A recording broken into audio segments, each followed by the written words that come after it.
Hello বন্ধুরা, সবাই নিশ্চয়ই খুব ভালো আছো। আমিও ভালো আছি। আরও একটা নতুন ভিডিওতে তোমাদের সকলকে জানাই স্বাগত। ওয়াইটিতে যে চর্চা চলছে তাতে কিন্তু আমরা অনেক সময় কি বলবো, মানে দোষী হয়ে যাচ্ছি। আসল সত্যগুলো তুলে আনছি বলে দোষী হয়ে যাচ্ছি। তবু তো যেটা দেখতে পাবো, যেটা সত্য মনে হবে সেটা তো অবশ্যই বলবো। এই নয় যে বাবার দোষগুলো তুলে আনছি বলে মাকে সাপোর্ট করছি। অ্যাকচুয়ালি মায়ের এখন অবস্থাটা সত্যিই খুব খারাপ যাচ্ছে।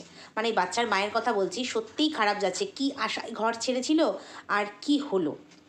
আজকে এই যে টাকা চলে গেছে, টাকা পাচ্ছে না, হাতে টাকা নেই, ইউটিউবে টাকা দিচ্ছে না, এটা নিয়ে এত চিন্তিত হয়ে পড়েছি। বলছে কার কুনজর পড়েছে। কুনজর না লোভ, মনে হয় কারোর লোভ। সেই লোভ মানে একটা প্ল্যান মাফিক যে লোভ মনে জেগেছিল বলেই প্ল্যান মাফিক একজন ইউটিউবারের সঙ্গে একজন সে গৃহবধূ, তার সাথে ভাব জমিয়ে প্রেম জমিয়ে তাকে বাড়ি থেকে উৎখাত করে এনে তারপরে ঠিক সময় মতো তাকে শেল্টার দিয়ে, যখন যেখানে তার কথা অনুযায়ী শুনেছি, মানে ওই যে ফোকলা ফোকলা ফোকলা, তার কথা অনুযায়ী শুনেছি বাড়ির লোক পাশে ছিল না, রক্তের সম্পর্কের কেউ পাশে ছিল না। কে ছিল না? এই ফোকলা মহান প্রেমিক। আজ আজ কি হলো? এই যে দুরবস্থা, এই যে টাকা হাতে নেই, টাকা সব গায়েব হয়ে গেছে, অনেক অনেক কথাই ভেতর থেকে শুনতে পাচ্ছি। জানি মা সামনে এসে বলতে পারবে না, কারণ এমন কেউ টাকাটাকে সরিয়ে ফেলেছে, একেবারে নিঃস্ব করে দিয়েছে। সেই টাকাটার কথা সে সামনে এসে টাকাটার কথাই শুধু বলতে পারবে, বাট যে করেছে তার বিরুদ্ধে কোনো কেস থানায় জানানো, মানে কোনো স্টেপ নেওয়া যাকে বলে, করতে পারবে না। কারণ এমন মানুষ করেছে যে কিনা ওই বললাম না শেল্টার দিয়ে পিছনে ছুরি মারা, তো সেই রকম পুরোটাই কিন্তু প্ল্যান মাফিক। যাই হোক, আমাকে একজন কমেন্ট করে গেছে যে এটা কিন্তু মনে হচ্ছে অন্য পক্ষকে হারানোর জন্য, অর্থাৎ পিতৃপক্ষকে হারানোর জন্য, অবশ্যই কেসে মানে আইনের ব্যাপারে পিতৃপক্ষকে হারানোর জন্য মাতৃপক্ষের হচ্ছে একটা নতুন নাটক। জানি না নাটক কিনা, কারণ দেখো টাকা পয়সার ব্যাপার এর আগেও আমরা শুনেছি 10,000 5,000 করে উঠে গেছে, মানে উঠিয়ে নিয়েছে কেউ। তারপরে আমরা দেখলাম হঠাৎ করে ওর ব্যবসার নম্বর চেঞ্জ হয়ে গেল, ফোন নাম্বার। অ্যাসিস্ট্যান্ট রাখবে, বিশ্বস্ত অ্যাসিস্ট্যান্ট, যাকে কিনা লাইভে আমরা দেখেছি মানে চোখের ইশারায় তার কাছ থেকে দাম জিজ্ঞেস করতে, মানে সবটাই সে সামলাতো। তাকে এতখানি বিশ্বাস করেছিল, এতখানি তাকে স্বাধীনতা দিয়ে রেখেছিল, যে মানে টাকা পয়সার ব্যাপারটাও তার ওপর ছেড়ে দিয়েছিল, যে এতটাই বিশ্বস্ত। সেই জন্যই সে কিন্তু পিঠ পিছে ছুরি মারল। এবং যারা মানে শোনা যাচ্ছে সে কিন্তু মুম্বাই পালিয়ে গিয়েছে। কারণ সে যখন লাস্ট ভিডিওটা করেছিল সেই ভিডিওতে কিন্তু আমি তোমাদের সামনে তুলে ধরেছিলাম, সে কিন্তু বলেছিল যে অনেক হয়েছে, এবার আমি চলে যাব। কারণ তখন থেকেই কিন্তু টাকা পয়সা সরাতে আরম্ভ করেছে এবং নিজে পাত্তারি গোটাবে সেটা কিন্তু বুঝতে পেরে গেছিলো, সেই জন্যই বলেছিল সে চলে যাবে। কিন্তু তারপরেও আমরা কিন্তু বাইক কাণ্ডে তাকে দেখেছি, মানে এই দুজনকে দেখেছি একসাথে। তো তারপরেও আমরা এখন দেখতে পাচ্ছি যে আবারও সেই টাকা পয়সার তুলে নেওয়া, ফ্রড হয়েছে। তো সত্যি কথা বলতে শোনা যাচ্ছে ওর ব্যাংকের অ্যাকাউন্ট প্রায় নিঃশেষ, কারণ ওর মায়ের ভিডিও থেকে ব্যাংকের পাসবই খুলে আমরা দেখেছিলাম, মায়ের ভিডিও 2-3 দিন আগের ভিডিও থেকে, যেই ভিডিওতে মেয়ে এলো আর চলে গেল, বসার সময় পেল না, সেই ভিডিওতে মেয়ে যখন পাসবুক খুলে দেখছে বই, তখন বোঝা যাচ্ছে পাসবুকটা পুরো জিরো হয়ে গেছে, মানে সবটা শেষ। এর আগেও শুনেছি যখন টাকা উঠে গেছিলো তখন ও ব্যাংকের একদম সেই অ্যাকাউন্ট পুরো ক্লোজ করে দিয়েছিল। তারপরে আরও মানে মানুষ যে পরিমাণ রোজগার করছে আমরা সেটা বুঝতে পারছি, কত পরিমাণ রোজগার করছে সেটা যে একটা ব্যাংকে নেই সেটাও আমরা বুঝতে পারছি। না রাখাটাই ভালো। তো সেখানে ওই ব্যাংকের অ্যাকাউন্ট ক্লোজ করে দেওয়ার পর আবার যে ব্যাংক, যেটা অন্য একটা ব্যাংক রয়েছে, সেখান থেকেও কিন্তু টাকা হাপিস হয়ে যাচ্ছে। তো সেক্ষেত্রে অনেকের মনে এখানেও আবার প্রশ্ন আসবে, কারণ মা যেহেতু কি বলবো মিথ্যাচারিণী, প্রচুর নাটক জানে, বাবা যে জানে না তা না। সেই সময় ভেবেছিলাম বাবা সত্যিই সৎ, কিন্তু আজকে দেখছি দুজনে একই পথের পথিক। তো যাই হোক, বাবার প্রসঙ্গটা পরে আসছি। তো এখানে মা যে এতখানি মিথ্যাচারিতা করেছে, এতদিন মিথ্যাচারিণী, তো সেই জন্য না মায়ের এই সত্যি যদি কোনো ঘটনা সে সত্যিও দর্শকদেরকে জানায়, আর তারা মনে মনে ভাববে না ও তাহলে মিথ্যেই বোধহয়, সেই পালে বাঘ পড়ার মতন রাখাল ছেলের গল্প আর কি। সত্যি বললেও মনে হবে যে না না না না, ও মনে হয় মিথ্যেই বলছে। তো এখানে একটা কথা বলি যে ভেতরের, এটা বলতে পারো যে ভেতরের খবর, সত্যি সত্যিই ওর টাকাটা কিন্তু উধাও হয়ে গেছে। কিন্তু আজ যেটা ভিডিওতে বললো, জানি না আমার ইনকামে কার কুনজর পড়েছে, ইউটিউবের টাকা ঢোকেনি, এবার একটা কথা বলি, অনেকেই এটার সাফাই গাইছে যে ইউটিউবের টাকা 28 তারিখ করেও ঢোকে, 26 তারিখ করেও ঢোকে, অনেকেই বলছে মাসের শেষেও ঢোকে। কেউ কেউ তাকে আবার জ্ঞান দিয়েছে যে এখন যেহেতু মার্চ মাস, ইয়ার এন্ডিং, ঠিক ঢুকে যাবে।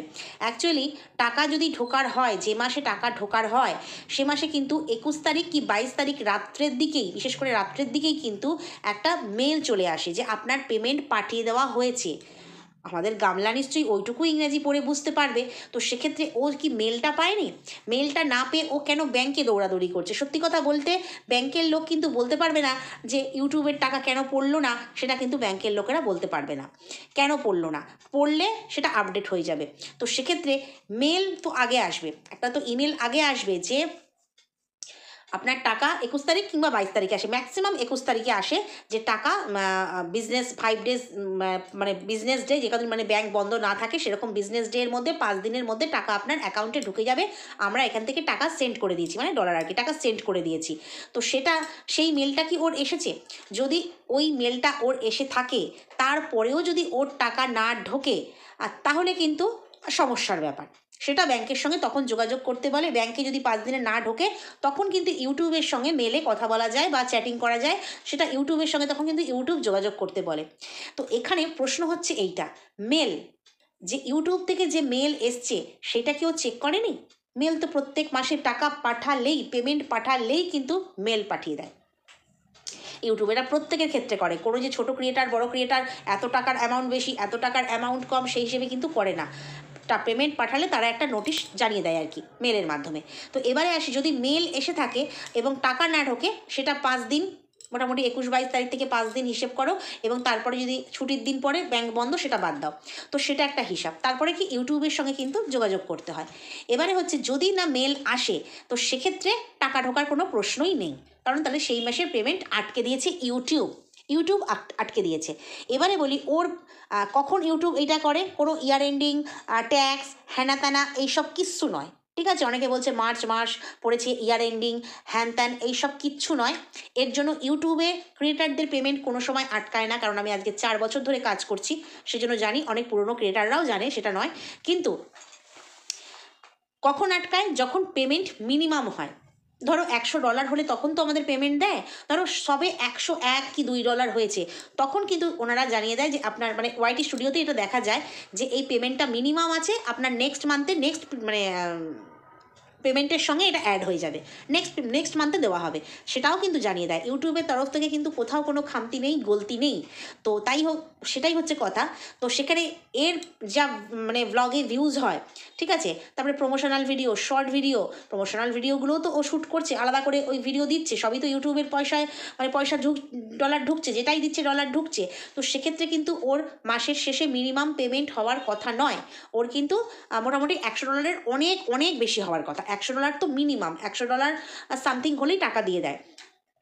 তো সেক্ষেত্রে এইখানে গণ্ডগোলটা হচ্ছে যে ও কিন্তু ক্লিয়ার করে কিছু দর্শকদেরকে বলছে না।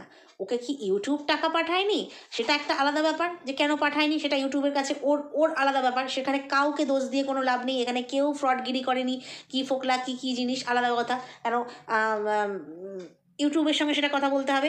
আর যদি বলে যে না ইউটিউব আমাকে টাকা পাঠিয়ে দিয়েছে অথচ সেই টাকা আমার ঢুকছে না, সেইখানে কিন্তু তখন ব্যাংকের সঙ্গে কথা বলা বা ইউটিউবের সঙ্গে কথা বলা, কেন ঢুকছে না, তাহলে কিন্তু ইউটিউব ওই টাকাটা উইথড্র করে নেয়। এরকম ঘটনা কিন্তু বহু ঘটেছে এবং এটাই নিয়ম, ইউটিউবের এটাই নিয়ম। তো সেক্ষেত্রে কিন্তু ও দেখাচ্ছে কার কুনজর পড়েছে। যদি প্রকৃতই টাকা ঢোকে এবং সেই টাকাও হাপিস হয়ে যায়, শেষ হয়ে যায়, মানে একদম অ্যাকাউন্ট একদম নীল হয়ে যায়, তো তাহলে কিন্তু বলতে হবে কে থাকতে পারে, খুব কাছের লোক। নিশ্চয়ই এখানে কোনো কন্ট্রোভার্সি ক্রিয়েটার গিয়ে করেনি, কারণ যখন যা হয় না সব দোষ পড়ে কন্ট্রোভার্সি ক্রিয়েটারদের। দেখবে যা হবে, সে বাবার ক্ষেত্রেই হোক আর মায়ের ক্ষেত্রেই হোক, যত দোষ কন্ট্রোভার্সি ক্রিয়েটারদের, কারণ তারা সব কিছু তুলে আনে। তো যাই হোক, এখানে নিশ্চয়ই ওর ব্যাঙ্ক অ্যাকাউন্ট, ওর কত টাকা আছে না আছে, ওর কি জমা পড়ছে, ওর কি খরচ হচ্ছে, সেখানে নিশ্চয়ই কোনো কন্ট্রোভার্সি ক্রিয়েটাররা, মানে কি বলবো, হস্তক্ষেপ করেনি। তো সেক্ষেত্রে ওর খুব কাছের লোক কারা আছে যারা ওর ওই ব্যাংকের ব্যাপার হ্যান্ডেল করে, খুব কাছের লোক কার সাথে জয়েন্ট আছে, কে এটাকে মানে ম্যানেজ করে, তো তাকেই ধরা উচিত। যদি সেটা প্রকৃতই হয়ে থাকে তাহলে তারই কুনজর পড়েছে, মানে লোভের নজর পড়েছে। কুনজর অর্থাৎ লোভের নজর পড়েছে। সত্যি কথা বলতে এটা না পুরোপুরি কি বলবো, গোড়া থেকেই যদি এটা প্রকৃত হয়ে থাকে যে টাকা উধাও প্রকৃত হয়ে থাকে, আমিও কয়েকজন ভিউয়ার্স মারফত শুনতে পাচ্ছি যে হ্যাঁ গেছে, বেশ মোটা টাকার অ্যামাউন্ট নাকি গেছে। তো যদি এখনও বলছি প্রকৃত হয়ে থাকে, কারণ মানুষ এখনও পুরোপুরি কিন্তু বিশ্বাস করেনি এই ব্যাপারটাতে, কারণ ও যেহেতু নাটক করে সব ব্যাপারে। নাটক কেন বলছে, যে যেহেতু অপরপক্ষকে হারাবার জন্য ওরা এখন নাটক করে বোঝাতে চাইছে যে দর্শক অটোমেটিক ফোকলার দিকে আঙুল তুলবে যে ফোকলাই করেছে এটা, তো সেই কারণে ওর সাথে ওর সম্পর্ক নেই, পুরোপুরি আমরা কাটছাট, আমার ব্যাংকের টাকা সব নিয়ে সে পগার পার হয়ে গেছে, এরকম কিছু ছড়াতে চাইছে নাটকের জন্য। কারণ কেসের ডেট পরপর আসছে অপরপক্ষকে হারাবার জন্য। এই দিকে অপরপক্ষ যেহেতু মানে কি বলবো, এই বাবার যেহেতু কেচ্ছা কাহিনী একটু মানে কেঁচো করতে কেউটে বেরিয়ে পড়েছে, তো সেখানে এর হচ্ছে সোনায় সোহাগা। তার মানে এখানে তো বাবার সম্পর্কটা উঠে এসছে, তার ভিডিওর মাধ্যমেই উঠে এসছে, কিন্তু নো কন্ট্রোভার্সি ক্রিয়েটার, কেউ বানিয়ে বলছে না, প্রমাণ একেবারে জল জল জল জল চকচক চকচক করছে, একদম সূর্যের মতো জল জল করছে প্রমাণ। তো সেই প্রমাণ যেহেতু উঠে এসছে, এবং এখানে মা হচ্ছে নিজেকে নিট অ্যান্ড ক্লিন রাখবার জন্য যে ফোকলার সাথে আমার কোথাও কিছু নেই, দেখো তোমরা বুঝে নাও যে ফোকলাই আমার টাকা তুলে নিয়ে চলে গেছে, পগার পার হয়ে গেছে, আমি এখন একদম মানে নিঃস্ব, মানে একা সিঙ্গেল, কেউ নেই আমার পাশে, আমি মানে কি বলবো, একেবারে কোনো কিছু ফোকলার সাথে আমার কোনো যোগসূত্রই নেই, ঠিক আছে, ও আমাকে এভাবে ঠকিয়ে চলে গেছে, আমাকে কি বলবো ফ্রডগিরি করেছে আমার সাথে। তো সেক্ষেত্রে এইটা মানুষকে একটা বোঝাতে চাইতে পারে, আরেকটা হচ্ছে প্রকৃত মানে এটা একটা নাটক হতে পারে, কারণ এটা সত্যিই কিছু দর্শকের মনে হয়েছে, আমার কমেন্ট বক্সও এসছে, এবং এটা একটা কারণ হতে পারে যে নাটক এই জন্য করছে।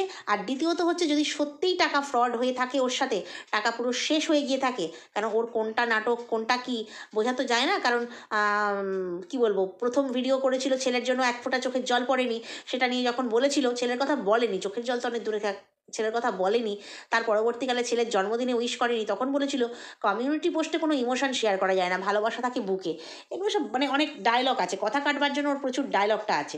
তো যাই হোক, ওর যদি প্রকৃতই টাকা উধাও হয়ে গিয়ে থাকে, সত্যি ওটা খারাপ, কারণ কষ্ট করে রোজগার করা মানে রক্ত জল করে রোজগার করা পয়সা, কিন্তু যতই অনেকেই ভাবে যারা ব্লগ করে না বা যারা ভিডিও করে না, অনেকেই বলে কী আর এমন খাটুনি, খাটুনি হচ্ছে চোখটার খাটুনি, ওই যে ফোনটার দিকে সবসময় থেকে এডিট করা ভিডিও করা, চোখটাকে বরবাদ করতে হয়। তো সেক্ষেত্রে যদি হয়ে থাকে তাহলে আমার মনে হয় ও তো কেসওয়ালি, ওকে তো আমি কেসওয়ালি বলতে পারি, কারণ হচ্ছে ও কথায় কথায় কেস দেয়, মিথ্যে মিথ্যে কেস দিয়েছে, ঠিক আছে, 498 দিয়েছে, কারণ নিজের সাজানো সংসার ভেঙে এসেছে। তখন কিন্তু আমরা বাবার কোনো নোংরামো দেখিনি, এমনকি নিজে স্বীকার করেছিল সেই ভঙ্গির ভিডিওতে যে না ওরকম কিছু আমি দেখিনি, নিজে স্বীকার করেছিল, অর্থাৎ দুজনেই কিন্তু হ্যাপি সংসার করছিল।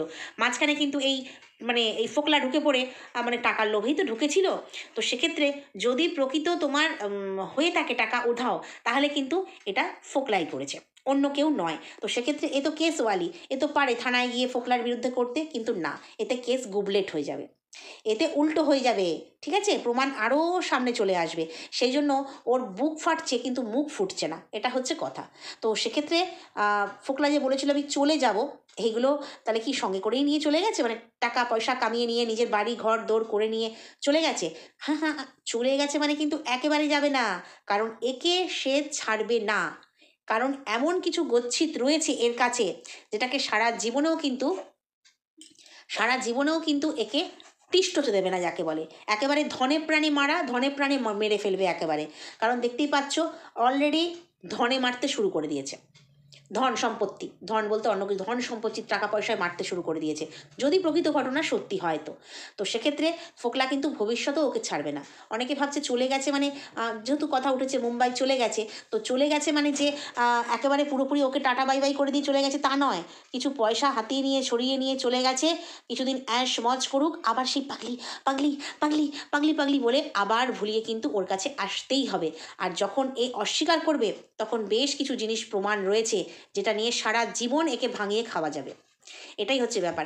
সবচেয়ে অবাক লাগে মা বাবার ক্ষেত্রে, এই যে মেয়েটির এই রকম পরিস্থিতি হয়েছে, আমি আবারও বলছি যদি প্রকৃত হয়ে থাকে, এই যে মেয়েটির এরকম পরিস্থিতি হয়েছে, সেখানে কিন্তু মা বাবার কোনো হেলদোল আছে? মা নিজের শরীর নিয়ে ব্যস্ত, ভিডিও করতে ব্যস্ত, কোনো হেলদোল নেই, ঠিক আছে, মানে এই শুধু বলছে হ্যাঁ এই ব্যাংকের সমস্যা হচ্ছে, এই হচ্ছে ব্যাস, ওই পর্যন্ত।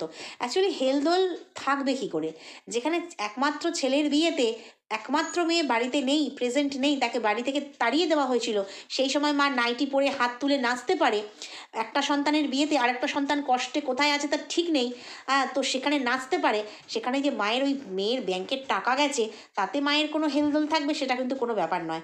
কারণ এদের কাছে হচ্ছে কি বলবো, আছো, শ্বশুরবাড়ি থেকে বেরিয়ে চলে এসেছো, আমাদের সংসারে টাকা দাও, কারণ বড়দাদার মুখ থেকেই আমরা শুনেছিলাম 30,000 টাকা করে দেয়। তো সেক্ষেত্রে টাকা দাও। এখন 30টা কমে 20 হয়েছে কি 40 হয়েছে তা আমি বলতে পারবো না, বাট টাকা যে দেয় সংসারের জন্য সেটা পরিষ্কার কিন্তু বোঝা যায়। তবেই ওরা এখানে এসে ওই দাঁতবার করে, ভিডিওতে দেখায়, এরকমই হচ্ছে ব্যাপার। তো যাই হোক, এইটুকুই বলার ছিল। যদি ওর প্রকৃতই টাকা না ঢোকে, এই টাকা না ঢোকার কারণ কিন্তু এটা, ইউটিউব থেকে যদি টাকা না ঢোকে তার কারণ কিন্তু এটা, কারণ ওর মিনিমাম পেমেন্ট নয়। অনেক ক্রিয়েটার বললো যে হ্যাঁ এরকম সমস্যা হয়, তাদেরই হয় যাদের মিনিমাম পেমেন্ট হয় ওই $100। যদি ওর নিশ্চয়ই সেটা নয়, ওর পেমেন্ট আরও বেশি, অনেক ডলার হয়, তো সেখানে ওর পেমেন্ট কখনোই আটকে রাখবে না। আর মার্চ মাস, ফেব্রুয়ারি মাস ইয়ার এন্ডিং বলে ওইসব কিছু নেই, কারণ ইতিমধ্যেই 3 বছর ছাড়া আমাদের ট্যাক্স জমা দিতে হয়, মানে ট্যাক্সের ফর্ম, সরি ট্যাক্স জমা না, ট্যাক্স তো প্রতি এতেই কাটে। 3 বছর ছাড়া, যেমন এই বছর আমার রিনিউ হয়েছে, আমার 2021-এ হয়েছিল, এই বছর এই ডিসেম্বরের শেষে রিনিউ করতে হলো, ওটাকে রিনিউ করা বলে। তো সেক্ষেত্রে যে প্রতি বছর অন্যান্য প্রফেশনের মতন ট্যাক্সের এই ফাইল করা, হ্যান করা, ত্যান করা, ওই ভৌতিক ঘোষ মানে লিখেছে আর কি কমেন্ট বক্সে দেখলাম। তো সেক্ষেত্রে একজনের কমেন্ট বক্সেই দেখলাম, না টিনের কমেন্ট বক্সে দেখলাম মনে নেই, একজনের কমেন্ট বক্সে দেখলাম, তো হাসি পেল। তো 3 বছর ছাড়া কিন্তু, তাহলে যখন এই তোমার টিন চ্যানেল খুলেছে 1.5 বছর, ওর নিশ্চয়ই এখন ট্যাক্সের কোনো ব্যাপার নেই যে ওর পেমেন্ট আটকে যাবে। তো সেক্ষেত্রে তোমার 3 বছর ছাড়া রিনিউ করার ব্যাপার, ওই একবার ট্যাক্সের ফর্ম সব কিছু দিয়ে প্যান কার্ড দিয়ে জমা দিয়ে দিলাম, ব্যাস, ইউটিউবের তরফ থেকে আর কোনো সমস্যা নেই। তোমার $100 হবে, তোমার টাকা আসবে। $100 যদি মিনিমাম পেমেন্ট, মানে মিনিমাম হয়, মনে হয় যে না এই টাকাটার থেকে কাটলে পরে, কারণ আমাদের তো কিছু ডলার কাটে তার থেকে, ধরো $100, ধরো সাপোজ $100 হলো কারোর, তার যদি $3-4 কাটে, সেখানে কত হচ্ছে, $96-97 হচ্ছে। সেই টাকা তো আমাদের দিতে পারবে না, কারণ মিনিমাম 100 হতে হবে, সেখানে 100-র ওপরে হতে হবে, তার মানে তো সেই মিনিমাম পেমেন্ট হলে পরে কিন্তু তখনই টাকা আটকে রাখে, নাহলে কিন্তু মোটামুটি প্রত্যেক মাসেই ক্লিয়ার করে দেয়। এবং সবচেয়ে বড় কথা, ও জানি না ভিডিও দেখবে কিনা, বা যারা দেখছো তারা জানতে পারো যে তোমাকে কি কোনো মেল করেছে 21 তারিখে বা 22 তারিখে, যদি মেল না আসে তাহলে কিন্তু টাকা এ মাসে ঢুকবে না, অর্থাৎ কোনো ঘাপলা কেস নেই, পরবর্তীকালে ঢুকবে। এটা হচ্ছে ব্যাপার। তো চলো এই ভিডিওটা এই পর্যন্তই, নেক্সট ভিডিওতে আবার তোমাদের সঙ্গে কথা বলতে আসবো। যদি কোথাও ভালো লাগে লাইক, কমেন্ট, শেয়ার, সাবস্ক্রাইব করে সঙ্গে থেকো। টাটা।